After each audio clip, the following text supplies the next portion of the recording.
eat. So we're supporting a release of the fluids within fat cells, binding the fat so it can't be absorbed, and with it, the amazing power of this cactus helps to satisfy and suppress the hunger right within the brain itself. It works right at the appetite control center to support your program so that if you cut back a little bit on the calories that you're eating and increase exercise a little bit, you could just slender and slip that fat away. It's a remarkable new discovery, and we built it, guess what?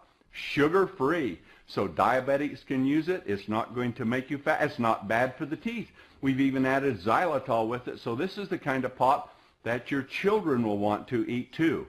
So here it is, an amazing Slender Pop, jam-packed with the latest technology that science has been able to develop. This is like Hoodia on steroids. This cactus extract is so powerful, there's never been anything like it before in the world. So now you can just pull out a Slender Pop and lick your way to a more slender, slim-looking you.